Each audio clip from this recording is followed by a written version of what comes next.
Is it Motel 8 or Motel Maybe 6? it's Motel 6. Motel 6. Okay. Yeah. It's more of a 6 than an 8. Yeah. Tops out at on a a good 6. day. On this week's episode, Lindsey goes to France, Porsches are blowing up, we make green cars great again, and Stellantis just keeps killing it. Don't forget the pate and always be driving. It's That Car Show. It's That Car Show. Hello. Guys. Good evening. Bonjour. Someone made a last-minute trip to the continent. Someone did. Yes. Go to Rétromobile. There and What is back Rétromobile? again. This is one of those things that just sort of existed in, my world of Someday and like Car Week and Amelia Island but this is one I have yet to check off, and yet you were just there.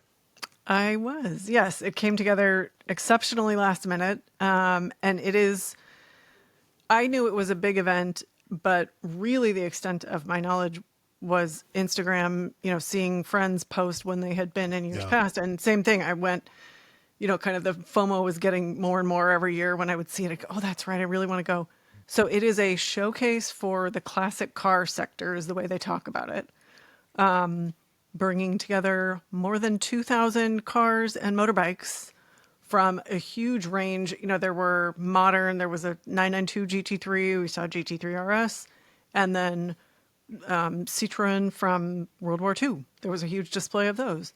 And then kind of everything in between, motorbikes, bicycles, cars, miniatures, collector's items. There were some booths that had books, like, big displays of car books, memorabilia. I mean, it's the scale. Not really comparable. No, I mean, the scale was stunning. It's like, you remember how big the LA Auto Show, which is several halls in the convention center. That's how Rétromobile is. And they had 3 halls, and it's just sort of, there is so much. It's massive, and there's something for everybody. Huge variety, and just there isn't anything like it here, which is part of the reason they announced while I was there that they are bringing it to New York in November of 2026. Okay, interesting. Yes. Interesting. Wow. So it was really fun to be there with that announcement because they're all really excited to bring it here. So I have so many questions. So it's an exhibition. There's an auction component. Yes. There's a concours, like a judge component. No, like what? Like they this did just sort of award seems like everything to everyone. Yeah. It really was. I mean, that was, even after just a few minutes there, I went, okay, it's a combination of all the events that we have here that are standalone events, because it reminded me, I was like, okay, there's a little bit of, there are elements of Car Week. It's a very different venue, but the classic car element is similar to Car Week. And then a little bit of SEMA, a little bit of Porsche Lit Week, because that's so focused on, the books and collector items and the, Matchbox cars and that kind of thing. So there's that element. Yeah. And then in, a couple of the different halls, they had the live auction that was going on site. One of the auction houses in Europe, Art Curial Motor Cars, they were the on-site auction company. And then in that same hall, they also had space for enthusiast clubs. And of course, I ran across the American Muscle Car French chapter. Without even trying, I found them. Yes, they just drew me in. And then the club that was across the aisle from them, a lot of the members were sitting there. I mean, this was the charm of Rétromobile, is they're sitting there at a table having pâté, just enjoying themselves. I mean, it has elements of a lot of the different events here, but with an incredibly European flair, as you might expect. And, there were one of the booths there were some musicians, live musicians. And then at one point there were people in, retro, turn of the century almost clothing on old bicycles riding through the show. Pickpockets everywhere. Right. No, I'm kidding. No. Sounds amazing. It was. It's all indoors. It's all part of one complex, so it's not like you're going off site for anything, right? No, it was just like if you've been to a convention center and you move between the halls. It was like that was a standard Interesting. experience. But yeah, I mean, it just was like you have to And see it this to believe it in a lot of ways. Yeah. is the outskirts of Paris or in the center of Paris? Yes. Where is it held? It's at the Paris Expo Convention Center, which is I was in a neighborhood in Paris, and it was about 25 minutes by metro, so it's on the edge of the city, but Yeah. very easy to get to. I was there for such a short time that it was nice to stay in Paris, because then for dinners and the one day that I took to sort of soak up Paris, it was easy to see, to get to the different places that I wanted to check off. But it was really easy to get to the event. So going into this, like completely ignorant to the history of this thing, how long has this been going on? Is this like the future of the car show? You mentioned it's going to New York. Like we all know, like the decline of the New York Auto Show, right? I mean, is this going to take its place for people like us? Like what? No, I mean, I think it's going to complement it because it's so different. It's not a modern auto show in that sense. So, and I was able to meet the gentleman who is heading the New York event, Gérard, and I got to chat with him for a bit, and his enthusiasm was, contagious, and they're just so excited. And he said, part of the reason they're so excited is because we don't have anything exactly like that here, even with all the events we have. And Denver was not on their short list of cities.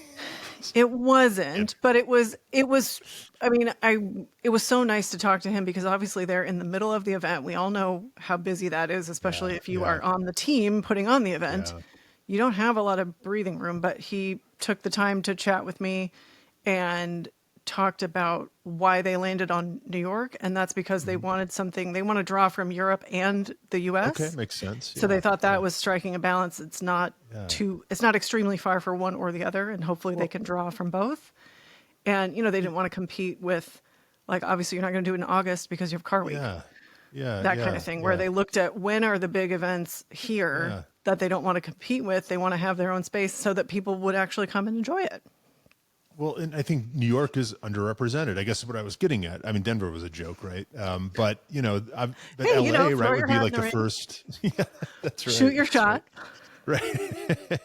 But I mean, New York does make sense, And do you know how long this has been going on? Because I feel like I've heard of it for a while, but increasingly more in recent years. Like I've heard this is the place. There's like a flea market component. Like if you need like a dash switch for your like Oscar, whatever, that's where you find it, right? Some esoteric part. I mean, and that's, I guess that like we're sort of illustrating the point without planning it, is how many different elements are represented. It makes for such a unique event, and unlike anything we have here, because there are parts brokers and there are classic car brokers, and then you have it's like every element of the car hobby in one giant event.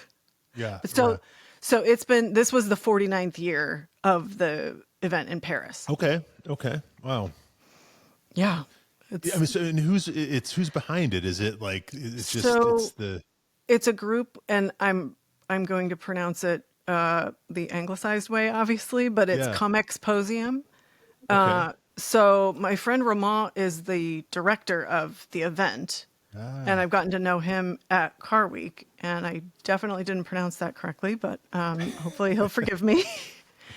So Romain runs Rétromobile Paris, and then Gérard he will be running Rétromobile New York. Amazing. Do you know where in New York it'll be? The Javits Center. Oh, no, interesting. Okay. Yeah. Very cool. Yeah. Huh. Yeah. So Have they work with Teamsters yet? Don't know about that. Yeah. But, sure one of the things, I had a chance to talk to Romain quickly, and he was saying the prep had gone very smoothly, and I think attendance was up 24% maybe from the year before. Like he has run the event for the last 3 years. And before that was part of the organization and, learning the ropes, and just, he was really excited because a lot of young people came this year too. Awesome. And so it's nice to see that, because the show can continue on, and obviously it's drawing in the next generation of enthusiasts. And I know that's something that we all think about. And so it's good to see. And Sounds to put amazing. it in, Yeah. in context a little bit, obviously we have a researcher for the show, and the researcher tells me that there were over 100,000 visitors to the show this year. Did it So feel like 100,000? it definitely did. And I was doing a little support research to back up our very hardworking researcher. And the figures that I saw said more than 146,000 people. And so it started on the 5th. They had a preview on the 4th for media in the evening. And then it was the 5th through the 9th. So it's over the course of the entire event. Yeah. And Is this a pricey ticket? Obviously, you got to get to can Paris. be if you buy, if you buy the pass for the full event. Yeah, yeah. But you can buy a 1-day pass, and you can do it in a way that makes sense for you. And I should correct myself. It was up 12% from 2024.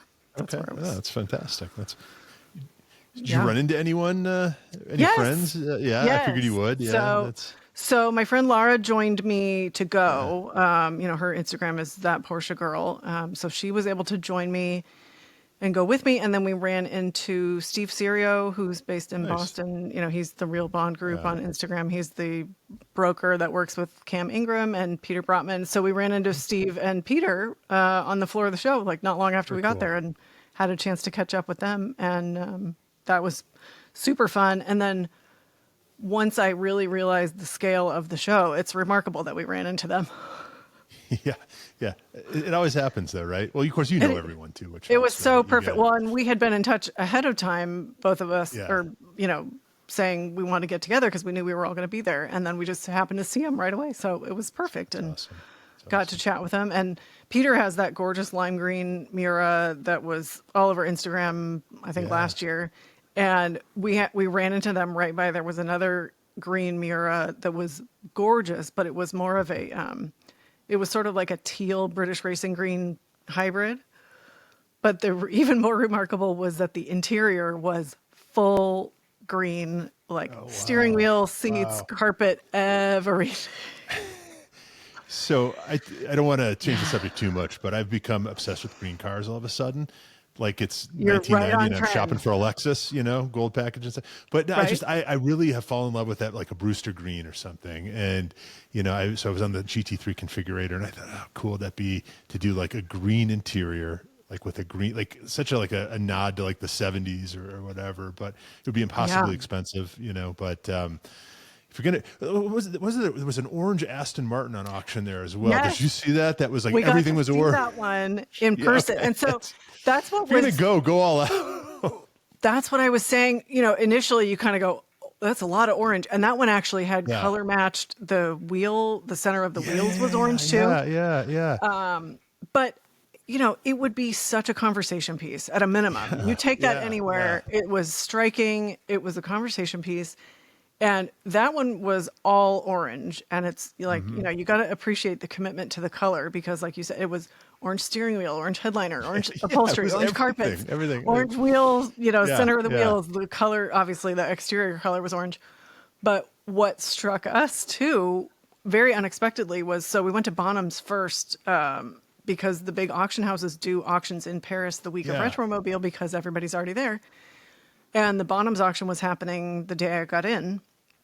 So we went there and they had a Ferrari 400 that was, if you want a green car, Ryan, this is the green car for you. I have a thing for the 400. I really do. Okay. They're very much of an era. It was, and this one in particular was just so charming that I kept coming back to it because so they had, the way Bonham's was set up, it was at the Grand Palais in Paris. The auction was inside and they had a display outside with 5, not hero cars, but featured incredibly, rare, historic cars. And then another display outside just below those. And then others were over in another, like a storage area. And so you take a shuttle to that. And this Ferrari 400 was in the group that you had to take the shuttle to. But I kept going back to it because, so it was green exterior, completely green interior. Again, green steering wheel, green upholstery, green carpet, everything. Green carpet in the trunk. And then green window tint, which I've never seen before in my life. That's a Like flex for sure. That's taking it to another level, right? It's kind of like the watch world, though. Like the funky stuff in the long, term is the stuff that really keeps its value. And Yeah. I wouldn't have even known about that orange car, but our buddy Maurice Merrick at Horsepower Heritage had Eric Meinhof, I think his name is. Eric Meinhof from Bonhams, who talked about some of his favorites, and that orange car was one. But I think there's something to that. I always like those OG AMGs, like the Hammers and all that, where everything was like red, right? Down to like the grill and the star. I think that's just, like if we said red, if we said this color, you can count on.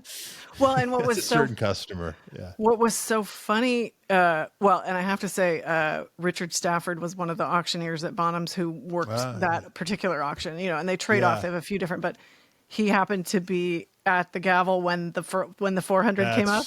That's the clip you posted. Yeah. Yes, he had, probably my favorite quip of the whole trip, make green great again. So funny. That's a hat for me. Yeah. It was so funny. But so that was the first green car. Then we got to the event the next morning, and there's this Miura that has almost the same interior. Like the leather looked the same, full green again. Yeah. Then when we finally made it over to the other halls, there's a vintage Porsche Turbo with a full green interior. So I think there was some stealth collector who's just been like dribbing, drips and drabs. His collection is being released. And, or there was something going on in Europe in the 80s with the green interior where they're like, this is the business. So, yeah. But there definitely, it felt like there was an unintentional theme for sure. Mm-hmm, mm-hmm. Well, that's where you're going to see that kind of stuff. Yeah. And then there was a Skoda Felicia, which of course I just kept. I don't even know what that is. Felicia. I got to look that up. Like a what modern they said when it rolled off the auction block. But it was a brilliant green. Yeah. Yeah. So green was a theme through the trip, which was fun. But all right, I'm looking this up. I'm looking at pictures of this 400. Yeah. It's definitely what green. do you think? It's definitely. Skoda Felicia is like a little Econo box. Oh yeah, but it was cute. Okay. It was like brilliant green. Got it. Because then it's like anything. When you see something, then we're like, there's green everywhere. But these three examples with the green interiors really stood out, like really special. But again, we've talked about this before. That's not like a second or third car.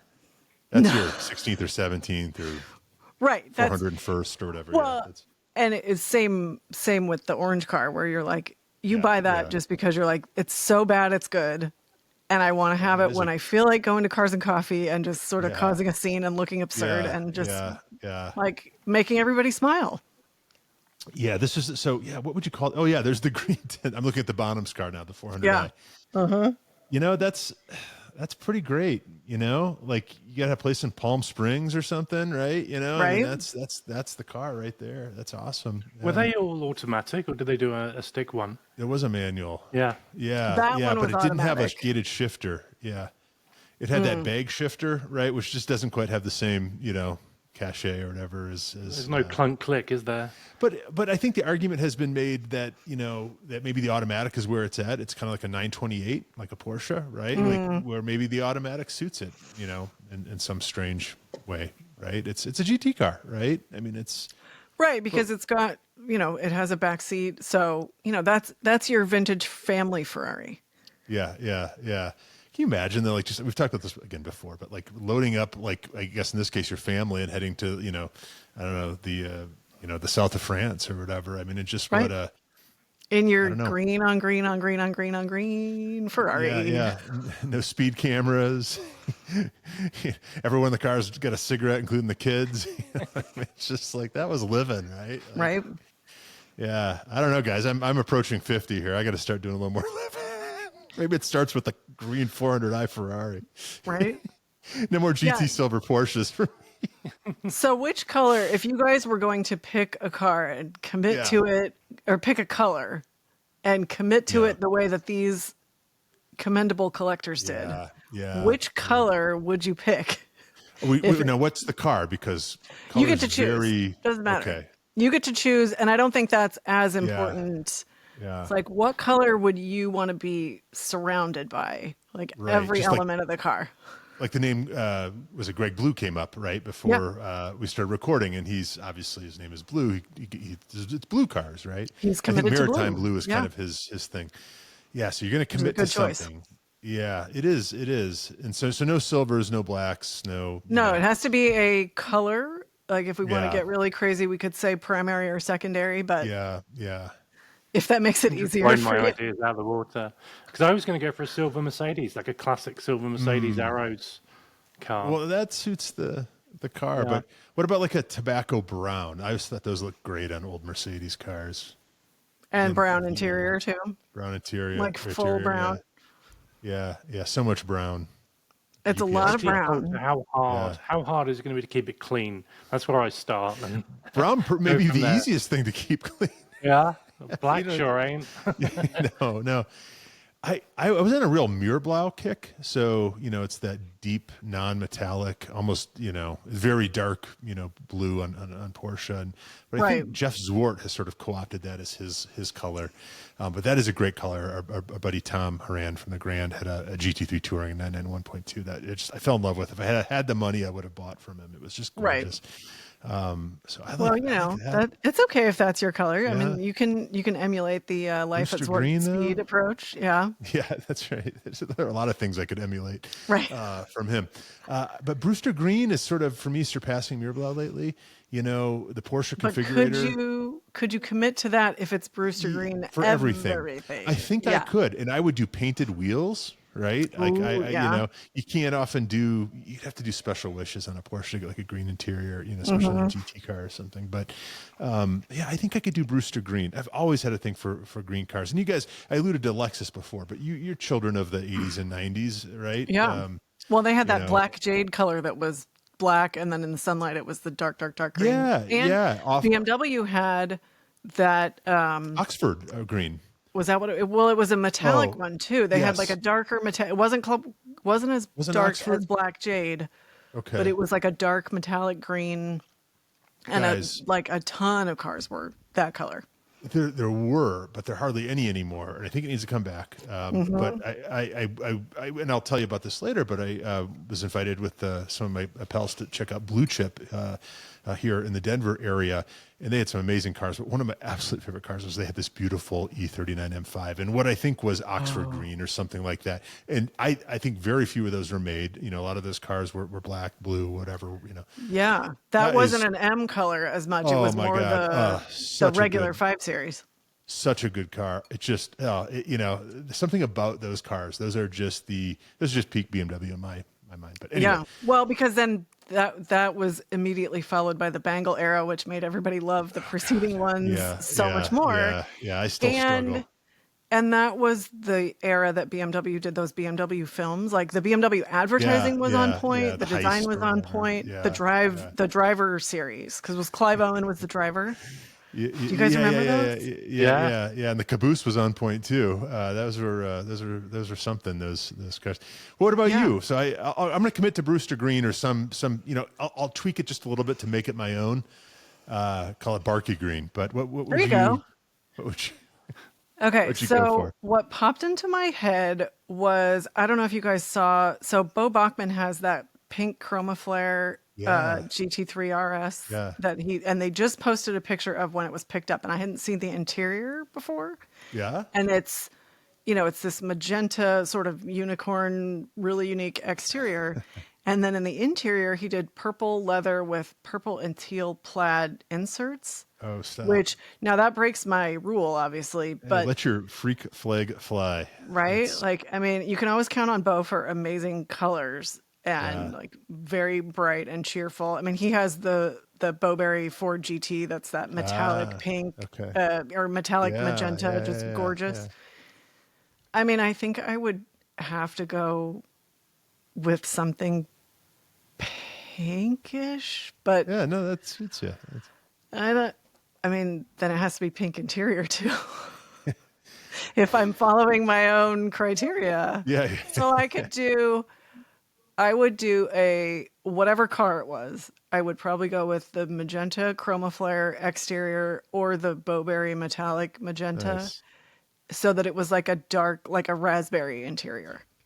That's a, There I we mean, that's a go. color they know you're coming, right? Like they know you're rolling up. That's it. Yeah. Dan, did we get a commitment for? I mean, we were back and forth on the, Well, if I the silver can't and the have brown. silver, Yeah. then the yellows that are found, like the Ooh. yellow bird.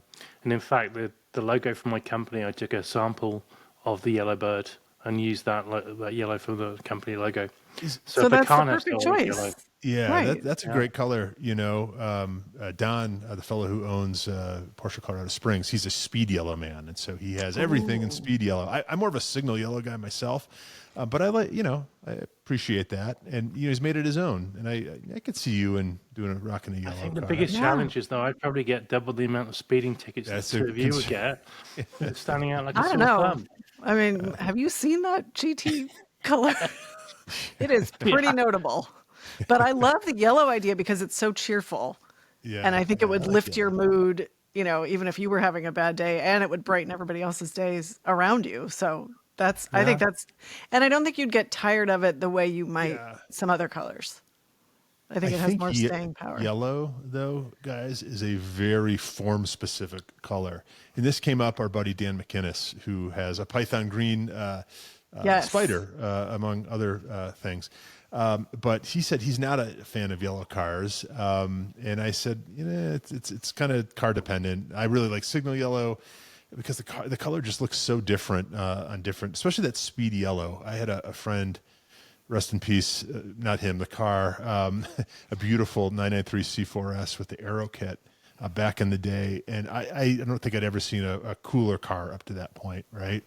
But like on a 991 or 992, I don't think speed yellow looks nearly as good, right? There's just too much square mileage, whatever, Not right? enough There's just breaking it too up. much acreage, right? Yeah, Yeah. you got to have that. I don't know. That's a color that on bigger cars just doesn't work nearly as well. Do you remember that Miata, the NA Miata, the Sunburst or whatever you could get? It was very similar to a speed yellow or a signal yellow, right? And I said that was a cool looking thing, I But think again, maybe small, the difference is because every now and then I will see an 250 or 350 quad cab long bed Oh, raised yeah, up. yeah. There's a handful of those.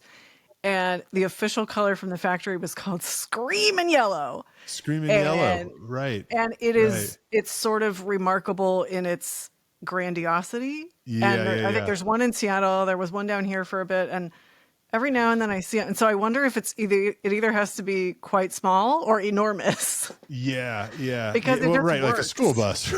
Right. But every time I see one of those trucks, I smile. Like Yeah, they're just because they're just so sort of big, and maybe because it's like an adult Tonka truck. Right.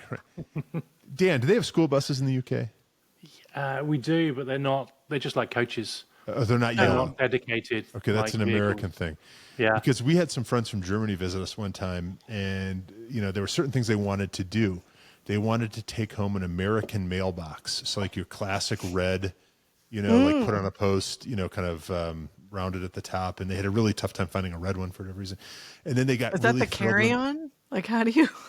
Yeah, I don't know what you do with that. And then they wanted to see a school bus. Like they got really excited to see an American school bus. Like that was a real just sort of iconic American thing. It was, I guess like a double decker bus or whatever for us. Right. It's like we all have.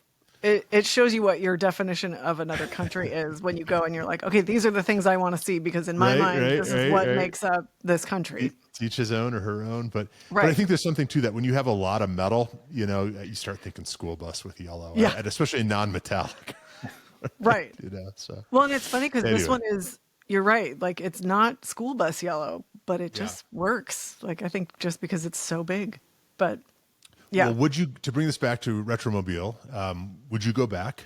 And I would. What would you do differently, or what did you miss that you'd want to see next time, or? Because I'm thinking this is a that car show field trip. 2026. I mean, at a minimum, the New York show. Well, that makes it a little easier for sure. That's a lot more. That's more accessible for us, obviously. But they will be at Car Week, so I will introduce Excellent. you. We can hang with the boys and learn more. So I I think the definitely would go back. It's because it's so diverse, and it changes every year. Yeah. And I definitely didn't see everything, even though I covered a good chunk of it. Yeah. And I mean, I'll and bring the Paris, pate. right? Paris is always a good idea. So Yeah. if it's a question of do you go to Paris? Yes, you always go to Paris. Yeah, right on. The answer is always Like Paris. you're thinking. So, Yeah. yeah, Dan, you it were was saying, awesome. sorry, it's Yeah, I was just going to say that I think a couple of days before the show was the Fat Ice Race. that's right. So you could do that, In then Austria. go combine. Yes, I was immediately kicking myself for not realizing that sooner, because that would be the ultimate itinerary: is go Yeah, to the Fat yeah. Ice Race and then make your way to Paris, and then you're there for the Rétromobile Yes. preview, and then the RM auction, because that was happening. I was in the air when that happened, so I didn't go to that one. But then you could definitely go to RM. You could go to Bonham's, and then you would still have a couple days of the event to go to, and if you went to the preview, you'd get to see a lot of it with a smaller crowd too. So, Yeah. yeah. Well, I was a little disappointed speaking of Fat Ice Race, that apparently they're not doing it here in Colorado this year. Maybe it's going to be every other I year wondered. thing or something. Let's not joke. That's not a race. That's a party. It's an excuse to get together. And I mean, well, did you there's some hear, racing going on, but and did you hear that at the one in Austria this year, one of the cars rolled in the ski race? No. One of This the cars is where that was they're pulling pulling a the people skier. on skis. Yeah. And one of those And cars rolled, and they managed to, Wow, everybody what- got it righted and carried on its way. But can you imagine happened to being the that skier? skier? But it was you're only a booking Beetle, it. wasn't it? What's Like, that? you think about the cars that they had there. Luckily, it was a Beetle, I think, that rolled. Right. Oh, Yeah. okay. So they were able to just flip it over and, carry on. That's right. Or, Imagine if it was a Nazi 300 SL. technology. Imagine if it was a Ferrari 400. Yeah. Yeah. In Well, green. that already looks like a pancake, so it's Right. it's shoot. Yeah. It was Well, remarkable. sounds like an awesome time. It was. Well, against and- squad goals. Right. I know. You were both very missed. It would have been amazing to have you with me. One thing that I wanted to say about Bonham, or that I wanted to share about Bonham. So they had these 5 cars displayed up above outside at the Grand Palais, and the history and the experiences of those cars combined was unbelievable. And one of them was a Ferrari 166 Barchetta, which is the car that I drove behind when I drove the Cobra in June for the car show. I was following a 166 Barchetta. So I walked up to, these 5 cars and I went, wait a minute, I've been on the road with one of these. That's And awesome. a couple of them. So there was a Ferrari. What's interesting, and I want to find out more about this because it had 2 years listed. It said 54 to 55 Ferrari. It said Tipo 555 F1 Racing single seater. Okay. So I don't know why it would have a year range. I need to look into that more. They may have competed it in 2 seasons of Formula One. Rebodied it, maybe. Oh, even? that would make sense. Yeah, that's a good theory. But yeah, Yeah, it was, and seeing that combination of cars in that setting, and then those cars are still actively being driven. A lot of them had Awesome. Mille Miglia stickers. They had Yeah. Monaco rally stickers from all over Europe. And I mean, one of them had 10 or 20 stickers on it. So they're being driven to this day. Well, this conversation I mentioned with Eric Meinhof of Bonhams and our pal Maurice, they hit on something that I don't think is talked about enough, but it's something that has we talk a lot about within the grand circles. But a car's value with all now the events, so you've got the California Mille, the Colorado Grand, the Mille Miglia, all these other things,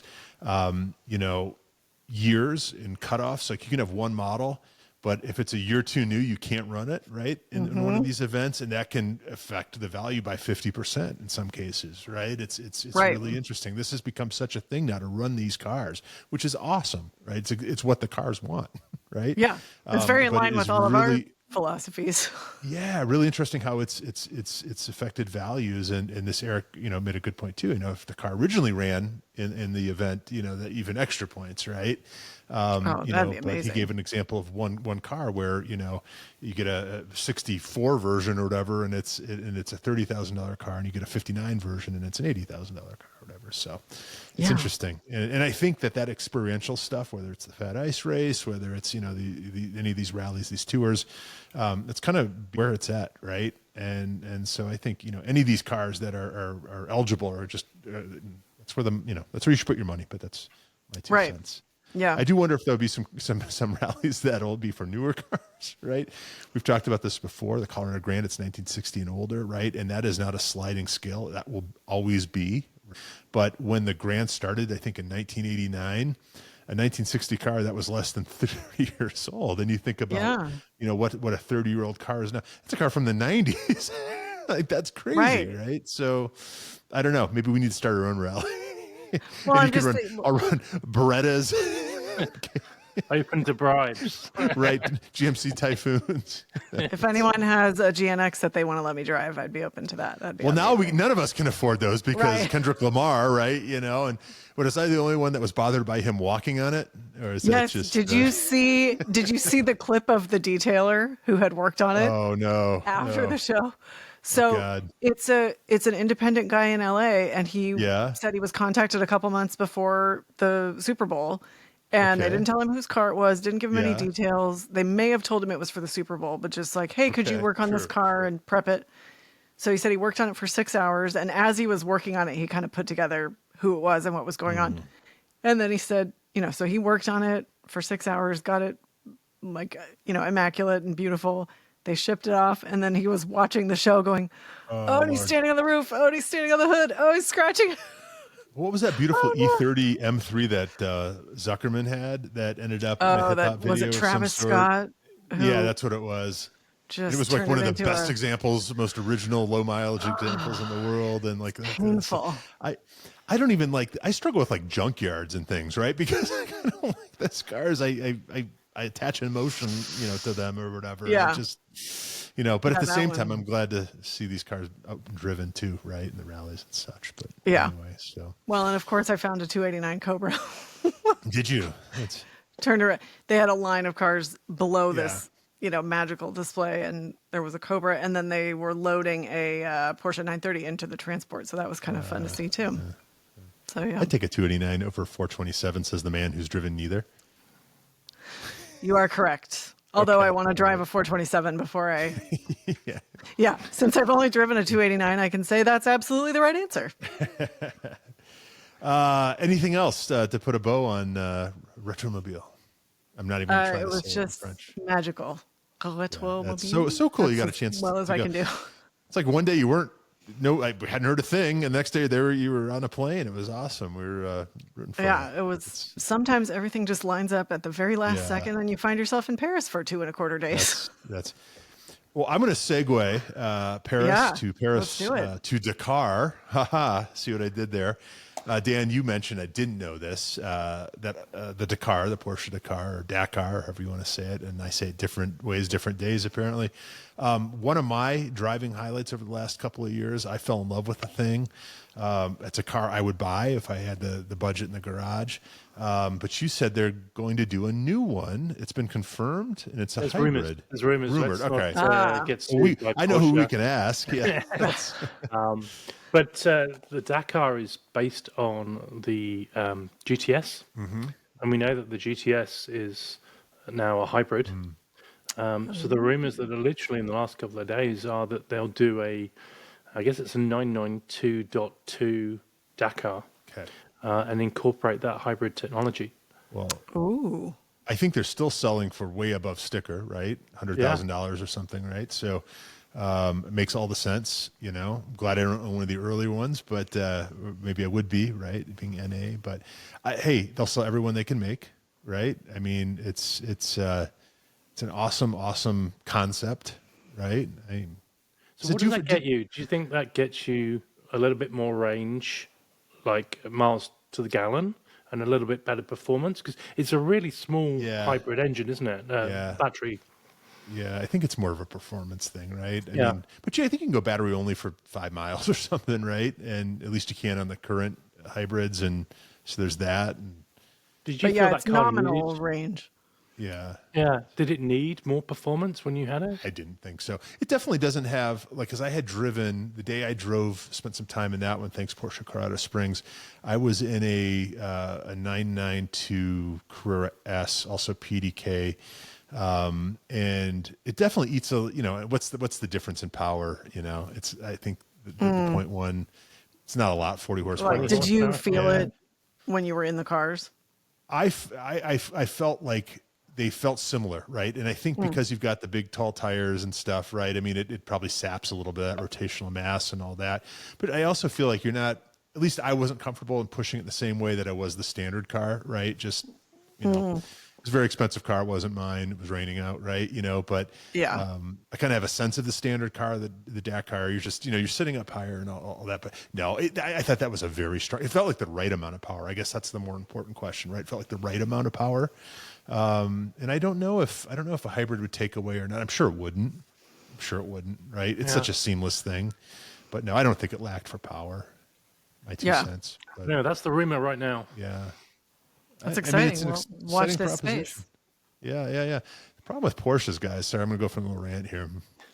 Careful, you'll lose an allocation. What is it? Rant is coming. Here's the thing: you can get an allocation, but it's still going to cost you, right? And as we learned from John and Justin, but they've just gotten so expensive. And it's just I think it's another reason I'll probably have this GT4 forever, because it's probably the last of the cheap GT cars, right? This thing has 6,000 in options. You can't do 6,000 in options on a Porsche anymore, right? I mean, No, that's like half of one because option. it's packages, right? It's packages now, right? And if you want the lightweight seats, and if you want the special, it's just, and before you know it, you're adding 50% or more to the cost of the car, and it doesn't change the driving experience. And here's the thing: if you can't spec one, if you don't get an allocation, you're buying something that's been spec'd for you, and you're not buying too many, base cars, right, off a lot, right? So that is my biggest thing. I've just had it's like everything, eggs, whatever. But I've had real sticker shock lately, pricing out Porsches, like at least on the configurator. So I imagine even a sticker on a new Dakar is going to be, I don't know what, 250, 300. I don't know. I think it's over three. I think. Yeah. Okay. I don't know about sticker or like used prices right now. Yeah. But, Maybe both. But and maybe they won't do a limited, because at the moment they're a limited run, right? yeah, or effectively Yeah. limited, right? It's I think they're all numbered. Allegedly.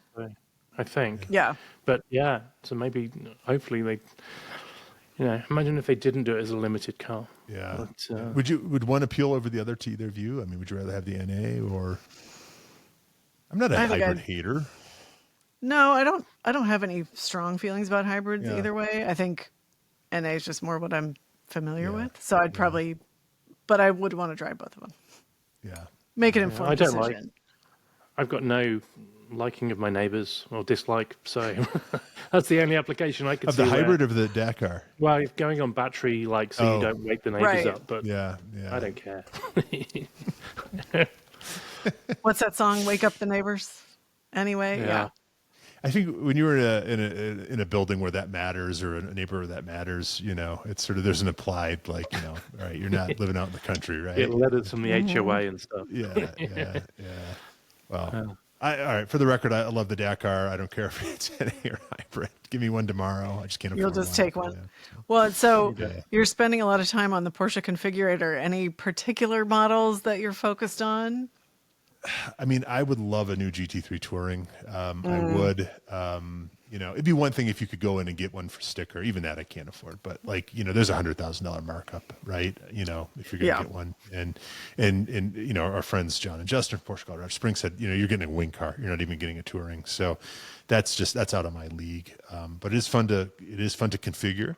It is cool that now they have all the, the paint, the sample colors and stuff, although highly inaccurate on screen, but I don't know what you're supposed to do about that. But man, you can spend so much money so quickly, I mean, it's just, it's wild, but that's, I guess, what I would get in the current lineup if it wasn't an ST, right? Oh, yeah. But That's a good choice.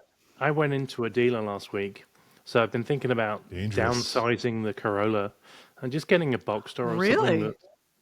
Maybe. So my previous experiences, and I'll keep the dealer anonymous, but I will say it's part of the Auto Nation group.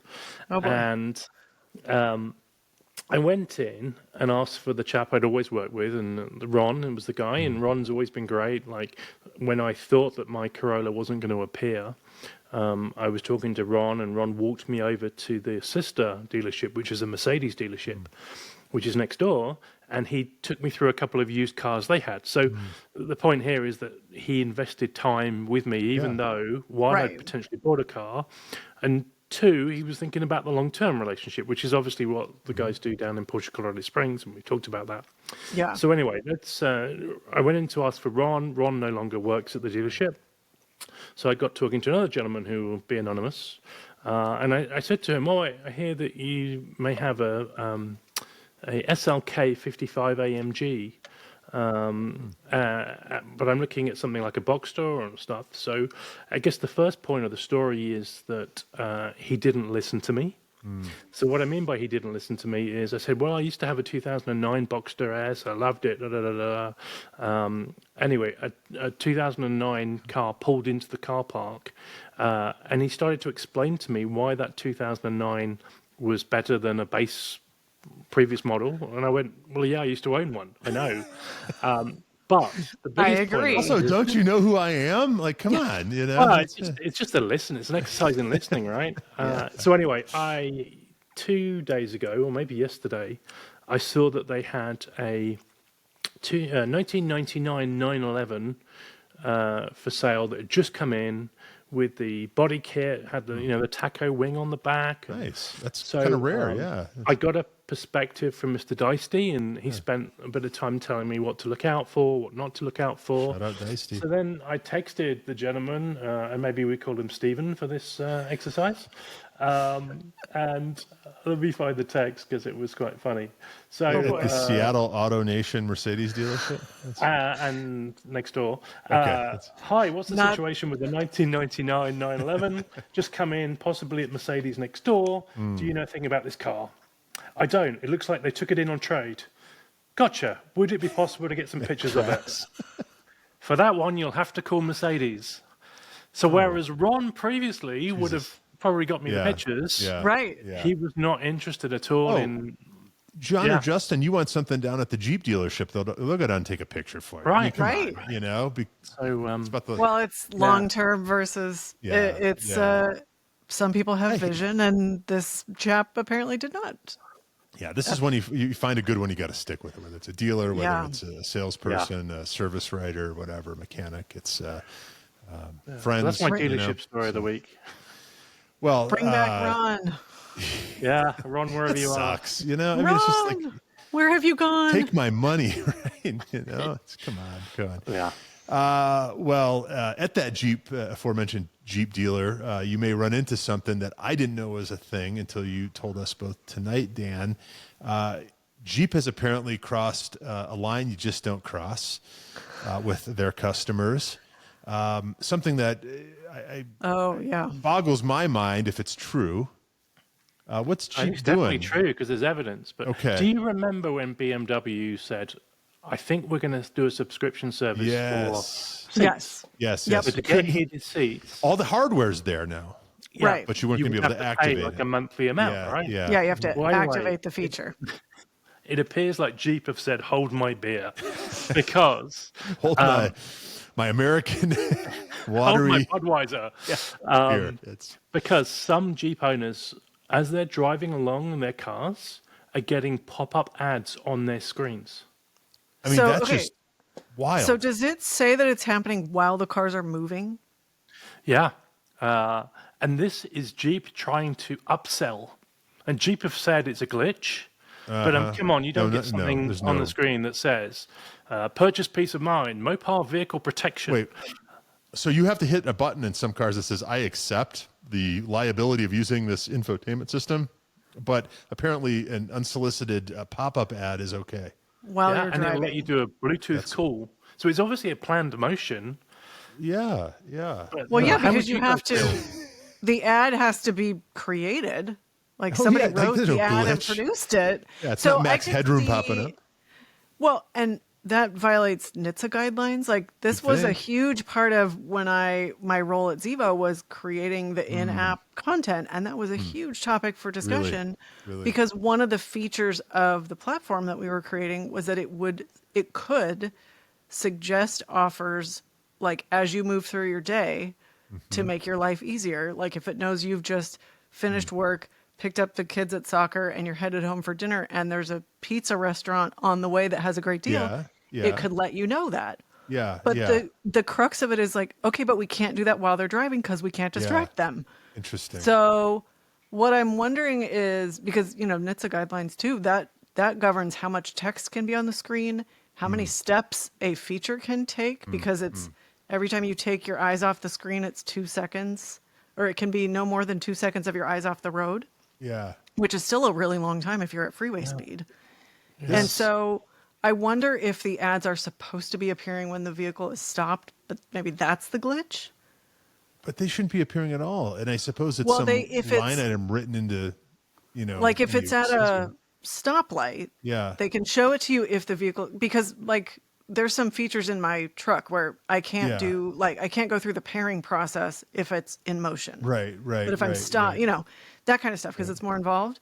So there's a way to control when you have access to certain features or when things appear, because they can tell when the vehicle's moving or not. So it'll be curious to see how this unfolds, because I wonder whether it's true or not, if they're going to say, well, they should only have been showing when it was at a light or a stop sign or something. Yeah.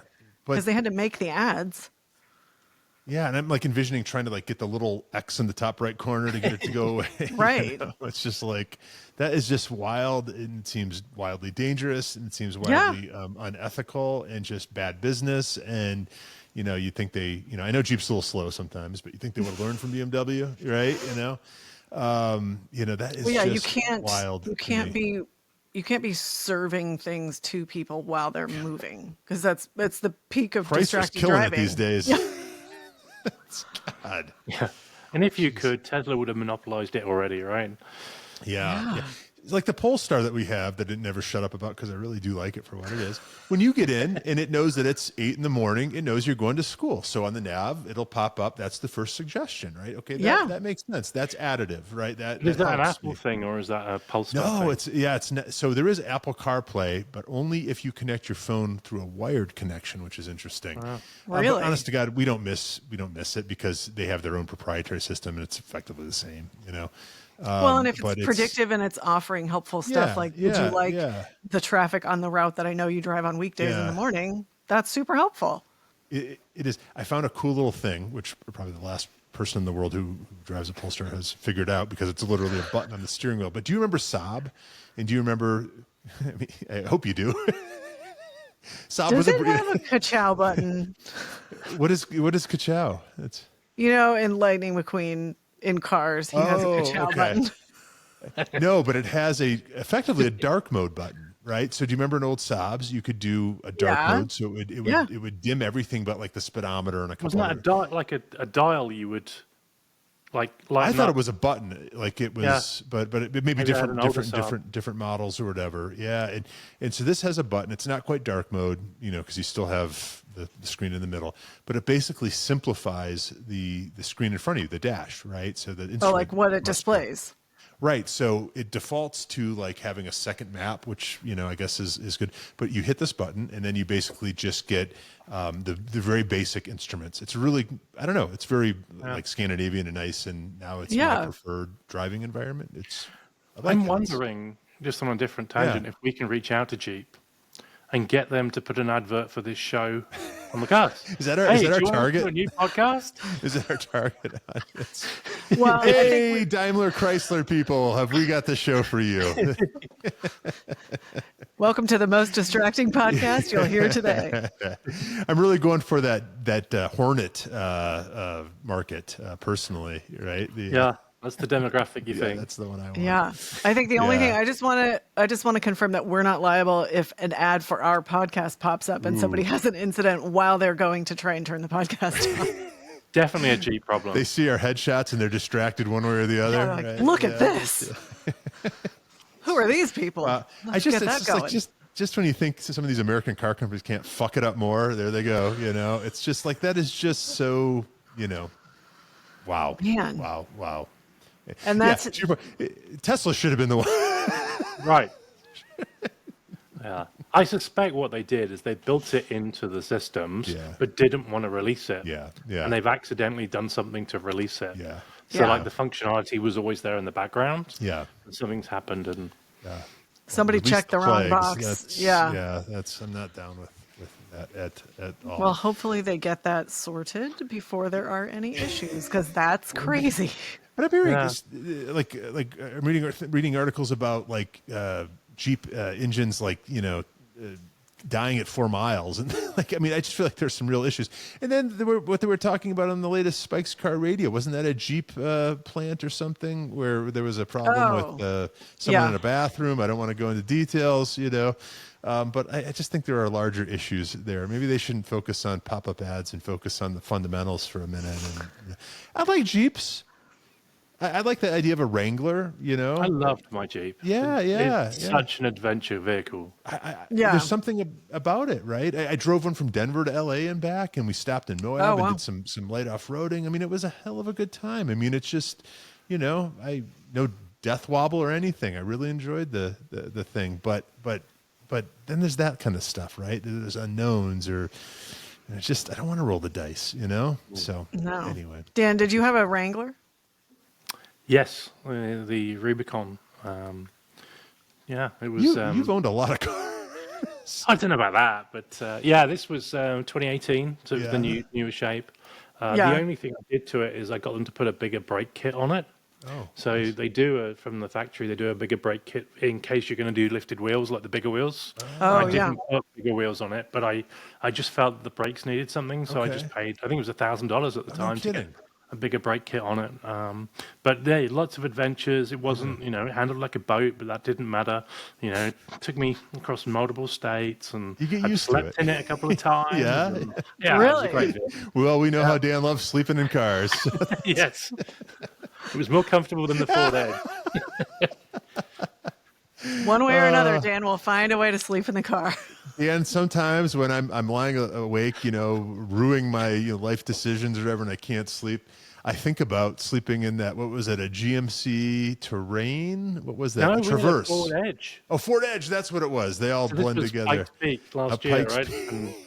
And we got up early to go up the mountain and realized that we got a good parking space, but there was nothing going on for a few hours.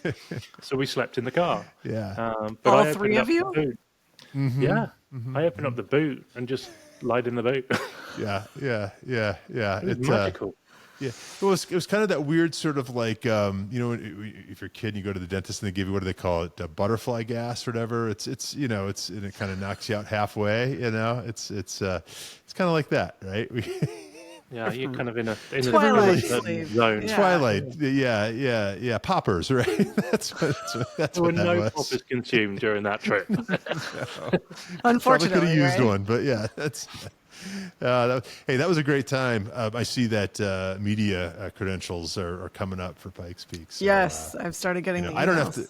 If you either one of you want to make a, it's no Rétromobile, but we had a good time. Won't even make you sleep in a car. We just go to all the events, right? There's no discrimination. Yeah. They're all amazing. I think what podcast needs is we need a airline sponsor. We need a car rental sponsor. Spirit Airlines, where are you? And then maybe a hotel sponsor. Yeah. And that way our lives would be a million times easier. Right. So if you're listening, Spirit or Delta or please not whoever. Spirit. Please not Spirit. British Airways, Motel Alaska. 8. Motel 8, is that someone? Who is that? Motel 8. Oh, that's the. Aim high, guys. Come on. Aim high. The microtel is always an option, right? Yeah. The Roadway Inn. If you want a hotel room with nothing but fluorescent lighting, that's your move, right? Anyway. Is that a show, guys? Is that a show? I think it is. Damn near an hour. Yeah. It was I think fun. we've reached that point. I think we've reached that point. Yeah, all right. We know we're going to France next year. Yeah. Absolutely. Maybe Pikes Peak. Maybe a Motel 8.